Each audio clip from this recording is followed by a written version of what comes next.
औज़ुबिल्लाहिमिनश्शैतानिर्रजीम बिस्मिल्लाहिर्रहमानिर्रहीम रब्बि अदखिलनी मुदखला सिद्क़िन व अख़रिजनी मुख़रज सिद्क़िन वजअल ली मिन लदुनका सुल्तानन नसीरा। सदक़ल्लाहुल अज़ीम। जी अस्सलाम वालेकुम, क्या हाल है मेरी यूट्यूब फैमिली? खैर वाफियत से हैं, तबीयत से ठीक है, मूड मिजाज? रोज़ा हैं जी, आजकल तो 15वां रोज़ा मेरे ख्याल में इफ्तार हो चुका। अल्लाह पाक रमज़ान शरीफ की बरकतें नसीब फरमाए, आमीन।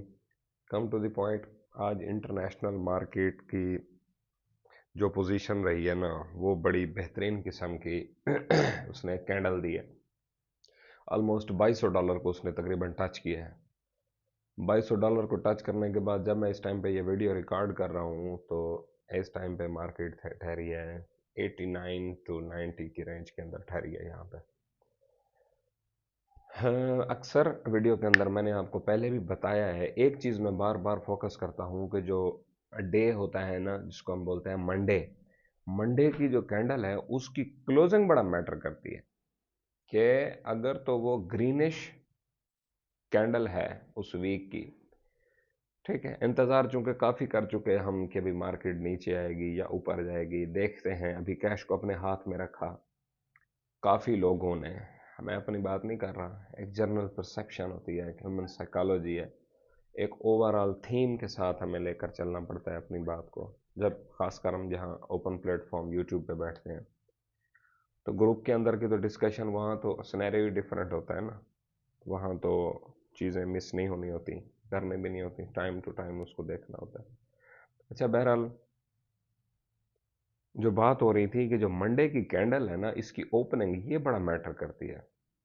जहाँ तक मुझे समझ है कि अगर मंडे आपका ग्रीनिश है ना, तो आप बड़े मुतमईन हो जाते हैं कि बस भाई वीक का पहला दिन तो काम चढ़ाई के साथ हुआ है, और अगला दिन जो होता है ना वो हल्का सा चढ़ाई वाला होता है। बुध का दिन बड़ा डिसाइडिंग डे होता है इस हवाले से कि इंटरनेशनल मार्केट कैसे रिएक्ट करती है, क्योंकि 2 दिनों में उसने फंसाना होता है, सोमवार को और मंगल को 2 दिन में फंसाना होता है। मंडे और ट्यूसडे इस सिनेरियो में चले जाते हैं। जो बुध होता है फिर आपका, जिसको मैं देख रहा हूँ आने वाले इस बुध को जो कल है, तो इसमें फर्स्ट टाइम तक तो आपको रेट अच्छे नज़र आएंगे, लोकल मार्केट के अंदर भी अच्छे, उसके बाद रिट्रेस की तरफ आएंगे। अब बात यह है कहाँ तक रिट्रेस, जहाँ पे हमारा हाजमा काम छोड़ जाएगा, क्या ये रिट्रेस वहाँ तक जाएगी?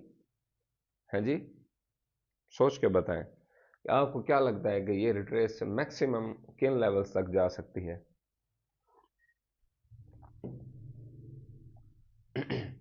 रिट्रेस इसकी जा सकती है 2146 $2145 तक इसकी रिट्रेस जा सकती है। अब इसका मतलब ये हरगज़ ना समझिएगा कि हमने जो 75% या 70% हमने इसकी एंट्री उठाई हुई है तो कल का दिन हम इसको निकाल लेते हैं वापसी, जब ये नीचे आएगी तो दोबारा उठाएंगे। ये देखें, ये सारी सिचुएशन होती है कि हमने जिस तरह से इसको अकामुलेट किया हुआ है, हमने अपनी एंट्री 75% पक्का किया हुआ है 24,800 24,700 इस रेट के ऊपर पीस को हमने पक्का किया हुआ है अपनी 75% या 70% जो पोर्टफोलियो के साथ। और सिल्वर को हमने उठाया हुआ है पूरे 2500 रुपये में, इवन के 2505 रुपये में, 2505 रुपये पर तोला हाफिज मुल्तानी चांदी हमने उठाया हुआ है। आज इसका रेट जो है आपके सामने ऑलमोस्ट यही है, 5-10 रुपये ऊपर नीचे, ठीक हो गया। अब बात यह है कि जब ये रिट्रेस आएगी दोबारा 2100 यानी कि 46 तक, 45 तक, तो चांद साहब का रेट भी डेफिनेटली क्या आएगा, उसी उसी के अकॉर्डिंग परफॉर्म करेगा, नीचे आएगा। तो जब उनका रेट भी नीचे आएगा, इंटरनेशनल मार्केट भी नीचे आएगी, ये वो लम्हात है जहां पे मैन्युपुलेटर इस चीज़ का फ़ायदा उठा सकता है और इसको ईद से पहले तक वीआईपी पंप दे सकता है प्राइस के अंदर। We are already in price discovery mode. Scenario इस तरह से है, कुल मिला के करना जो है वो ये है कि हमने जितनी भी होल्डिंग रखी हुई है इस टाइम पे अपने पास, उसको हमने बाबा छेड़ना नहीं है, बिल्कुल भी उसको नहीं छेड़ना कि उसको सेल करके चुस्ती दिखाना भी, उसको सेल कर दें फिर नीचे आकर दोबारा उठाएंगे। हाँ, जो हमने अपना 35% टू 30% या 25% जितना भी रिमेनिंग फंड है जो हमने गोल्ड के अंदर ही यूज करना है, उसकी बात हो रही है। तो वो जो है ना, उसको हमने रिट्रेस के अंदर उठाना है। अब ये देखें, हमारी 24,800 तक तो एंट्री आ गई है। अब अगर दोबारा भी हमें 24,800 पे पीस मिलता है तो इसका मतलब ये हो गया कि हमने उसी लेवल के ऊपर ही अपने एंट्रीज को ओवर बर्डन कर दिया है।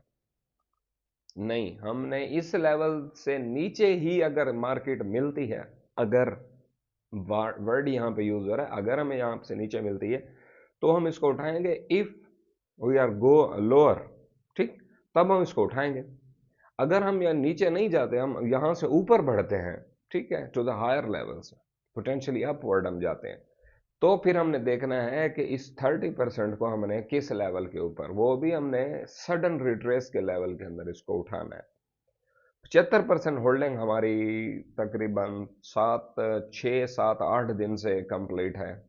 तो 24,800 का लेवल था। आज मेरे ख्याल में कोई 27 के करीब पीस की आवाजें चल रही हैं।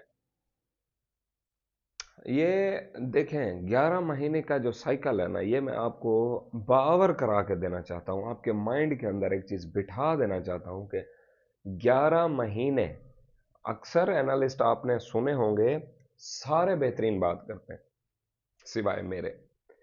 मैं जो एक नई चीज आप लोगों के सामने रख रहा हूं, समझाने की कोशिश कर रहा हूं, समझो। 11 महीने जब पहले थे तो रेट यही था जो आज है।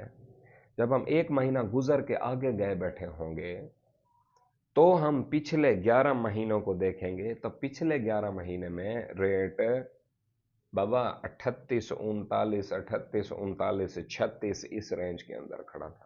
कहना क्या चाह रहा हूं, समझा नहीं पाया आपको? ठीक है, मैं ये कह रहा हूं कि अगर 1 महीना आप इसको होल्ड रखते हैं तो हम 36 वाले लेवल पे जा सकते हैं। हरगिज मतलब ये नहीं कि आप वो 30% जो बचा हो उसको ठोक दें।